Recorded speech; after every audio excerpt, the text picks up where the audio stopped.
ఒకటవ ప్రశ్న 79వ జాతీయ ఫుట్బాల్ ఛాంపియన్షిప్ సంతోష్ ట్రోఫీ ఎక్కడ ప్రారంభమయ్యింది? ఒకటవ ప్రశ్న 79వ జాతీయ football championship trophy Santosh trophy ఎక్కడ ప్రారంభమైంది? Answer Assam. Answer Assam. Key points: Santosh trophy భారతదేశంలోని ప్రాచీన ఫుట్బాల్ టోర్నమెంట్. సంతోష్ ట్రోఫీ అనేది ఒక ఫుట్బాల్ టోర్నమెంట్కి సంబంధించినటువంటి ట్రోఫీ అన్నమాట. ప్రారంభం 1941 సంవత్సరంలో ప్రారంభమైంది. ఇది రాష్ట్ర జట్టుల మధ్య నిర్వహిస్తూ ఉంటారు. నిర్వహణ అనేది all Indian football federation AIFF అనేది ప్రారంభిస్తుంది. ఈ యొక్క సంతోష్ ట్రోఫీని ఆల్ ఇండియన్ ఫుట్బాల్ ఫెడరేషన్ ప్రారంభిస్తుంది. రెండవ ప్రశ్న గవర్నర్ నివాసం కొత్త పేరు ఏమిటి? గవర్నర్ నివాసం కొత్త పేరు ఏమిటి?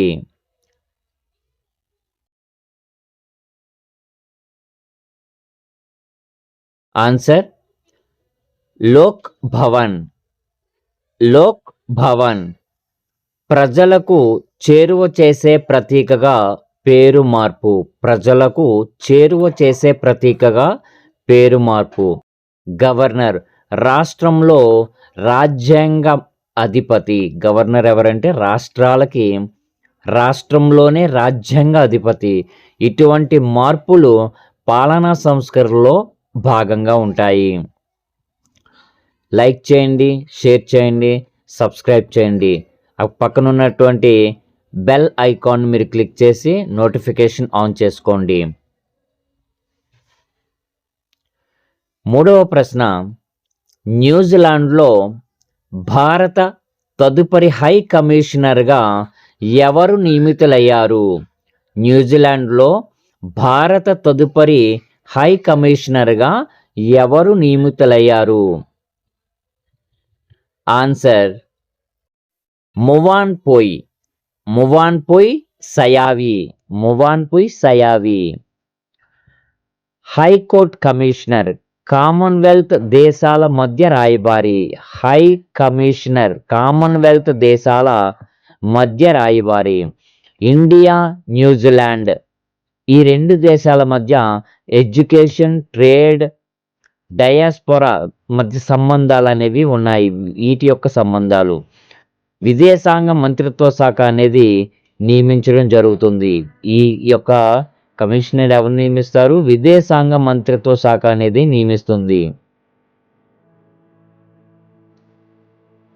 నాలుగవ ప్రశ్న భారత్లో తొలి ఇంటెన్సివ్ రీప్రొడక్టివ్ నాలెడ్జ్ సెంటర్ ఇటీవల ఎక్కడ ప్రారంభించబడింది?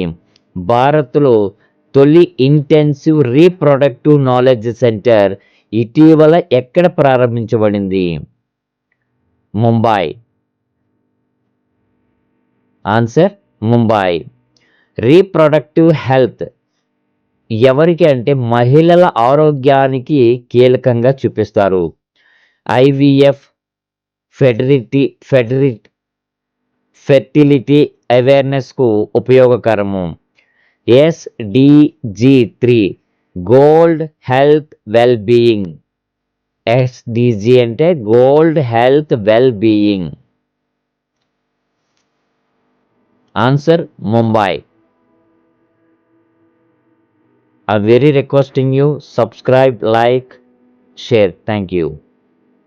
ఐదవ ప్రశ్న వీధి కుక్కల సమస్యల పరిష్కారానికి మొదట డాగ్ శాంక్చువరీ ఏ రాష్ట్రంలో ప్రారంభించింది? వీధి కుక్కల యొక్క సమస్యల పరిష్కారానికి మొదటి డాగ్ శాంక్చువరీ ఏ రాష్ట్రంలో ప్రారంభమైంది? Answer Punjab. Answer Punjab.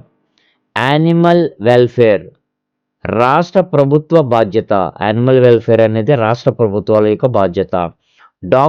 Dog sanctuary rehabilitation and care. Dog sanctuary ఏం చేస్తుందంటే రిహాబిలేషన్ అండ్ కేర్.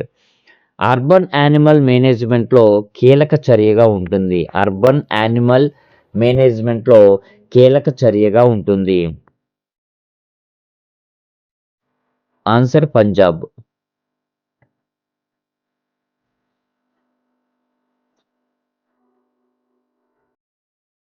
ఆరో ప్రశ్న.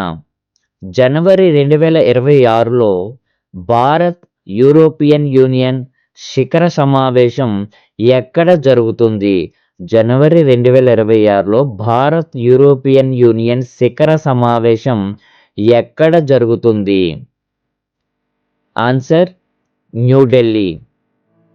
ఇండియా మరియు యూరోపియన్ యూనియన్ స్ట్రాటజిక్ పార్ట్నర్షిప్ 2004 సంవత్సరం నుంచి కూడా ఇది ఒక స్ట్రాటజిక్ పార్ట్నర్షిప్గా ఉన్నాయి.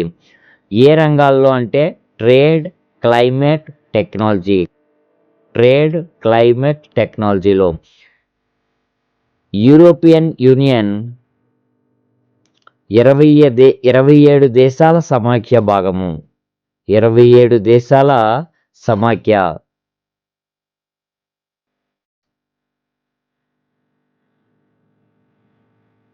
ఇండియా, యూరోపియన్ యూనియన్ ఇది 2004 నుంచి కూడా ఒక పార్ట్నర్షిప్గా ఉంది. 7వ ప్రశ్న. కుంభల్గఢ్ వైల్డ్ లైఫ్ శాంక్చురీ ఏ రాష్ట్రంలో ఉంది? కుంభల్గఢ్ వైల్డ్ లైఫ్ శాంక్చురీ ఏ రాష్ట్రంలో ఉంది? ఆన్సర్ రాజస్థాన్. ఆన్సర్ రాజస్థాన్. కుంభల్గఢ్ ఆరావళి రేంజ్లో ఉంది.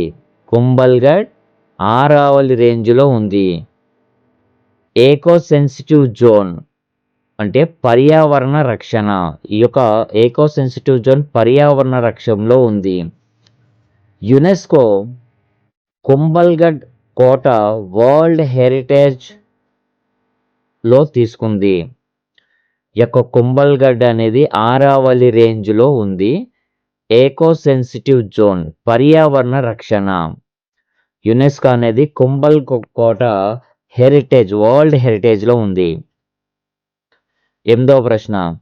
భారత తొలి net zero greenfield smart city నిర్మాణానికి ఏ దేశంతో తెలంగాణ భాగస్వామ్యం చేసుకుంది?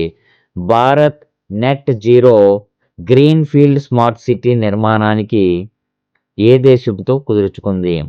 Answer United Arab Emirates. United Arab Emirates. Net zero city అంటే కార్బన్ ఎమిషన్ జీరో అన్నమాట. కార్బన్ ఉద్గారితం అనేది పూర్తిగా 0. గ్రీన్ ఫీల్డ్ అంటే కొత్తగా అభివృద్ధి చేయడం అన్నమాట. గ్రీన్ ఫీల్డ్ అంటే కొత్తగా అభివృద్ధి చేసేది. UAE smart city and infra expertise. UAE smart city and infra expertise. ఇక్కడ ఆన్సర్ వచ్చేసరికి యునైటెడ్ అరబ్ ఎమిరేట్స్ యుఏఈ. 9వ ప్రశ్న. బ్యాడ్మింటన్ క్రీడాకారిణి సైనా నెహ్వాల్ ఎన్ని సంవత్సరాల వయసులో ఇటీవల రిటైర్డ్ అయ్యారు? సైనా నెహ్వాల్ తను ఎన్నో ఏజ్లో రిటైర్మెంట్ అయ్యారు? Answer 35 years. Saina Nehwal Olympic bronze 2012. Saina Nehwal Olympic bronze 2012. World number 1 అనేది 2015లో వరల్డ్ నెంబర్ 1. భారత మహిళా బ్యాడ్మింటన్కు మార్గదర్శి. భారత మహిళా బ్యాడ్మింటన్కు మార్గదర్శి. Thank you friends. నా వీడియోలు మీకు నచ్చినట్లయితే లైక్ చేయండి, కామెంట్ చేయండి, షేర్ చేయండి, సబ్స్క్రైబ్ చేయండి. సబ్స్క్రైబ్ చేసి నన్ను మీరు ఆశీర్వదిస్తారని మరీ కోరుకుంటున్నాను. Thank you friends.